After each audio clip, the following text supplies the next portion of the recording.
बताते जाते हैं कि अब ये इस काम को देखेंगे, कभी कभी इशारा भी करते हैं, फिर लोग उनकी पहचान कर लेते हैं। कैसे, ये भी बता दें आपको। पंजाब में एक गुरु हरिकृष्ण हुए, जब वो शरीर छोड़ने लगे, दुनिया से जाने लगे, तो उनके प्रेमियों ने पूछा, ये बताओ, ये बताइए कि अब हम लोगों की संभाल कौन करेगा, हमारे बच्चों की संभाल कौन करेगा, कौन नामदान इनको देगा। तब उन्होंने कहा, बाबा बकाला में मिलेगा। बाबा बकाला उस वक्त पर गांव था, अब तो शहर हो गया। इतना कहकर चले गए। फिर लोगों ने कहा, भाई बाबा बकाला में खोजा जाए, चल करके पता लगाया जाए। लेकिन वहां तो कोई मिला नहीं, क्योंकि लक्षण होता है। लक्षण किसको कहते हैं? जैसे बरसात के महीने में नीचे से ऐसे बादल जो भूरा भूरा उठते हैं, ऊपर की तरफ आने लगते हैं, तब लोग कहते हैं कि अब बारिश आ जाए। पूर्वा हवा तेज चल रही हो और रुक जाए और अचानक पछुआ हवा चलने लग जाए, तब लोग कहते हैं कि अब बारिश हो जाए, तो बारिश हो जाती है। लक्षण होते हैं। जैसे उमस बहुत हुई तो कहते हैं लोग कि पानी बरसेगा। एक कीड़े होते हैं हरे हरे, ऐसे ही समझो कि उड़ने लगते हैं, और वो उड़ते हैं, उसके 3-4 घंटे के बाद बारिश आ ही जाती है। ऐसे पीला पीला आसमान में दिखाई पड़ता है, ऐसे कोलाई में जैसे धनुष होता है। लोग कहते हैं ये इंद्र धनुष है, इंद्र जी अब आने वाले हैं, पानी बरसाने वाले हैं। तो दूसरे दिन अगर शाम को दिखाई पड़ा, सांझ है, दिखाए धनुष, सुबह ही पानी बरसता है, सुबह बरस जाता है। तो ये होते हैं लक्षण। और ऐसे लक्षण तो संतों के वहाँ संत के कोई दिखाई नहीं पड़े। बहुत लोग जाने लगे खोजने के लिए, कोई मिला नहीं। तो जब नहीं मिला तो लौट आए, निराश हो गए। अब गांव वालों ने कहा, भाई हमारी कीमत तो बढ़ गई, क्योंकि यानी समझो कि गुरु जी कह करके गए थे बाबा बकाला में मिलेगा। तो ये होते हैं गुरुमुख। गुरुमुख किसको कहते हैं? जो गुरु के आदेश का पालन करता है, जो गुरु भक्ति करता है। गुरु भक्ति किसको कहते हैं? गुरु भक्ति गुरु के आदेश के पालन को कहते हैं। तो गुरु का आदेश जो होता है भक्ति करने का, एक होता है बाह्य भक्ति और एक होता है आंतरिक भक्ति। बाह्य भक्ति का मतलब क्या होता है कि जो वो मुंह से बोले उसको शरीर के अंगों से करना, हाथ से, पैर से, आंख से, मुंह से, जो वो कहें उस सेवा को करना, उनके आदेश के पालन में लग जाना, यह है बाह्य भक्ति। और आंतरिक भक्ति किसको कहते हैं? अंदर में जो नाम की कमाई करने के लिए कहते हैं, मन तू बजो गुरु का नाम। गुरु जो नामदान देते हैं, नाम देते हैं, उसको भजने के लिए, उसकी कमाई के लिए, जो नाम की कमाई के लिए नामदान देते हैं, तो नाम का सुमिरन, ध्यान और भजन ये करो। तो सुमिरन, ध्यान, भजन अगर कोई करने लग जाए, गुरु की पहचान अंतर में हो जाए, तो मनमुक्ता खत्म हो जाती है, गुरुमुक्ता आ जाती है। लेकिन वो तो लोग करते नहीं है। मन ये क्या चाहता है? मन तो चाहता है सम्मान को मिले, ऊंचा वहदा मिल जाए, धन मिल जाए, हमारे 750 लोग हो जाएं। मन तो मकान चाहता है अच्छा, मन तो आप समझो गाड़ी घोड़ा अच्छा चाहता है, और जो इसको दे देता है, जो इसकी लालच दे देता है, मन वही काम करवाता है। तो वो जो मन कहता है करने का, जो करता है, वो मनमुखी भगत होता है, दुनिया की चीजों की इच्छा रखता है। तो मनमुखी लोग थे।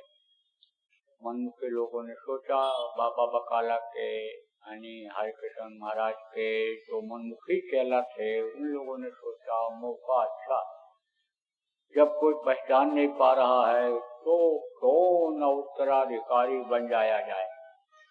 तो 22 गद्दियां बन गई, 22 बच्चे, 22 लोग उत्तराधिकारी हो गए। अब अपनी अपनी दुकान लगा लिए, अपना अपना गड्ढे बना लिए और बैठ गए आराम से। अब आने लग गए लोग, लुभावनी बातें करने लग गए, एजेंट बना लिया बुलाने के लिए, लोग बुला बुला करके ले जाने लग गए, भीड़ भाड़ होने लग गई। जिसकी जैसी योग्यता थी, बुद्धि थी, जानकारी थी, जो जैसा चालबाजी कर ले गया उसके पास उसी तरह से भीड़ होने लग गई। एक था मक्खन शाह, वो भी उन्हीं का शिष्य था, व्यापारी था, व्यापार करने के लिए गया हुआ था बाहर। जहाज पर माल लेकर के समुद्र में आ रहा था तो उसकी जहाज लगी डूबने। जब जहाज डूबी तो कहते हैं कि 2 नाव पर जो पैर रख लेते हैं उनकी बचत नहीं हो पाती। एक नाव पर बैठ कर चलने वाला पार हो जाता है। देखो, एक पति जो औरत बनाती है वो पतिव्रत धर्म का अगर उसके लिए पालन करती है, पति के अंदर कोई भी बात ऐसी नहीं आती है कि यह दूसरे की तरफ भी देखती होगी। अगर वो यही समझता है कि ये मेरी घरवाली है, मेरी सेवा करती है, ये मेरे घर की लक्ष्मी है, तो जान दे देता है। लेकिन द्रौपदी के 5 पति थे और जब चीर हरण करने लग गया, दुशासन नंगा करने लग गया तो कोई उठे थे। ऐसे ही कहा जाता है कि पकड़ो तो एक को पकड़ो, और जब पहचान हो जाए समर्थ की तो समर्थ का हाथ नहीं छोड़ना चाहिए। शंका पैदा करने वाले तो बहुत से लोग मिल जाते हैं, लेकिन जब अंदर में पहचान हो जाए तो छोड़ना नहीं चाहिए। तो वो क्या था, देवी देवता सबको मानता था। कोई भी सहायक हो जाए सबको आवाज लगाया, कोई नहीं मददगार हुआ, कोई नहीं जहाज बचा पाया मक्खन शाह का। और जहाज वो धीरे धीरे डगमगाने लगी, नीचे जाने लग गई। तो गुरु को याद किया, लेकिन गुरु को भी याद किया तो सौदेबाजी किया। व्यापारी होते ना, सौदेबाजी करते हैं, ऐसे सौदेबाजी किया। कहा 500 अशर की आपको चढ़ाएंगे अगर हमारी जहाज बच जाए, जान बच जाए। तो गुरु कोई धन के भूखे होते, संत न भूखा तेरे धन का, उनके तो धन है नाम रतन का, पर तेरे धन से कुछ काम करावे, भूखे दुखे को खिलवाऊं। आप ये समझो कि जो देता है उसी के लिए खर्च कर देते हैं, कई गुना करके वापस कर देते हैं।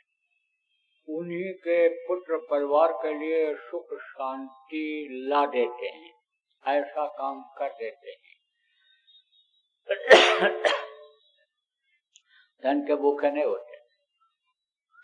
जहाँ दुनिया का सारा धन खत्म हो जाता है वहां से आध्यात्मिक धन की शुरुआत होती है।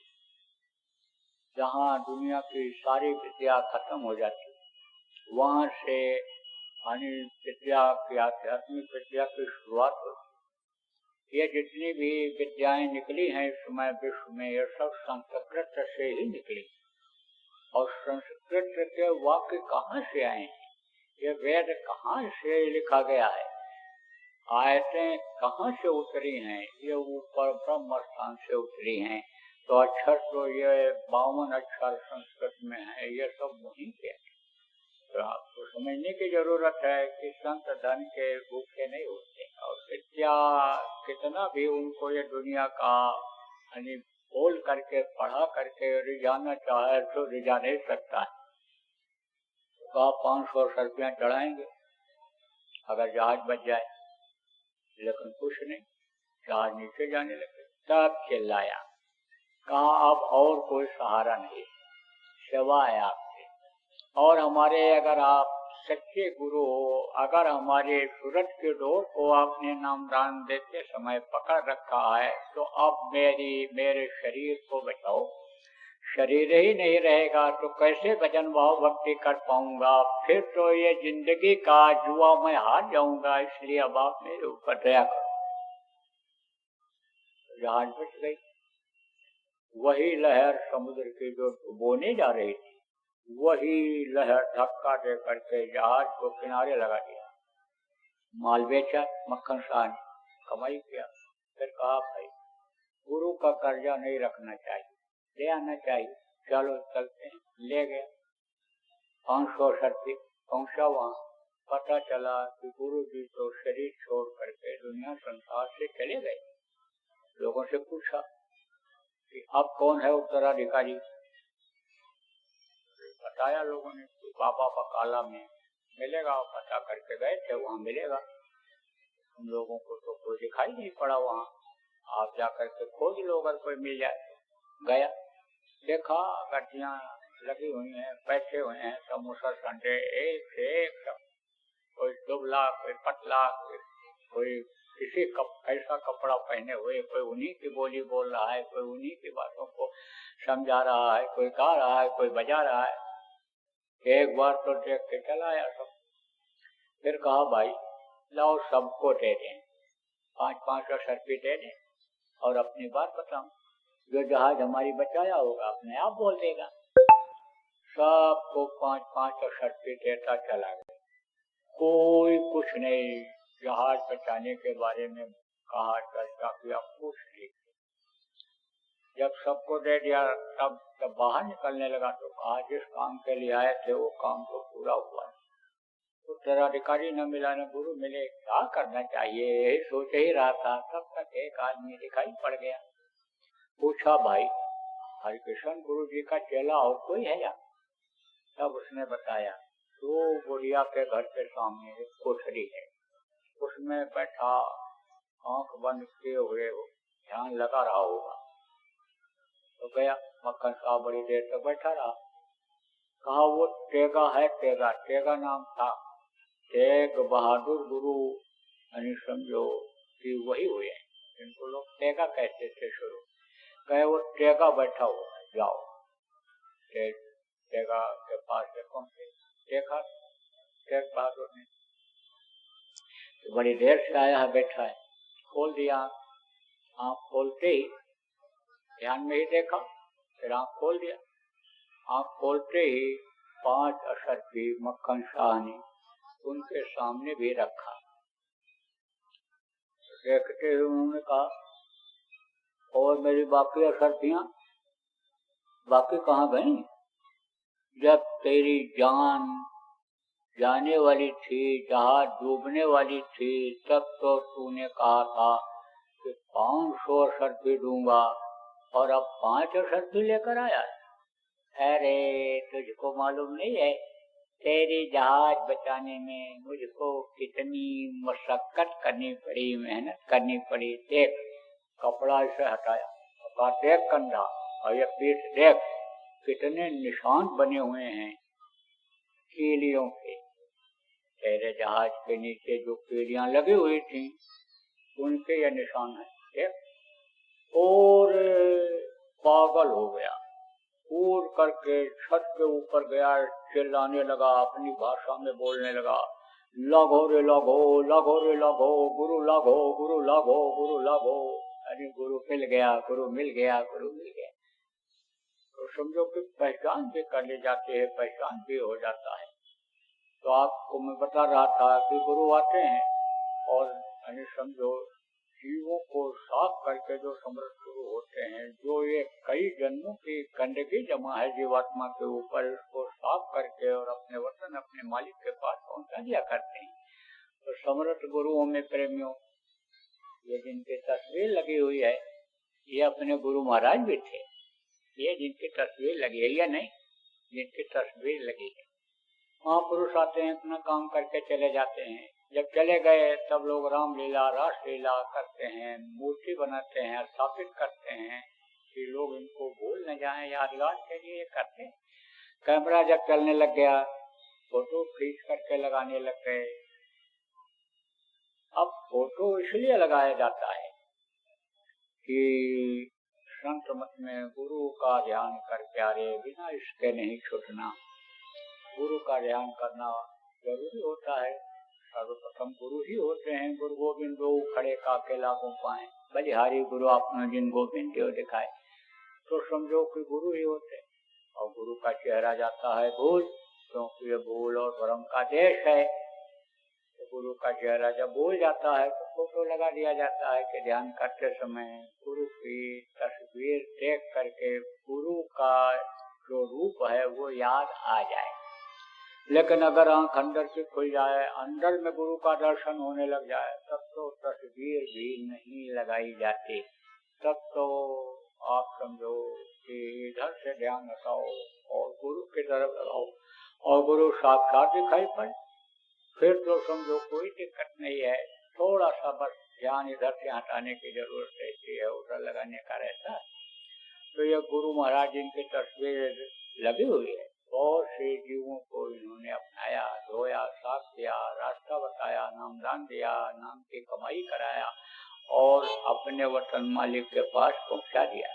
जिस काम के लिए यह मनुष्य शरीर मांगा था, प्रेमियों मांगा गया है, वो काम उन्होंने पूरा गुरु महाराज ने पूरा करा दिया।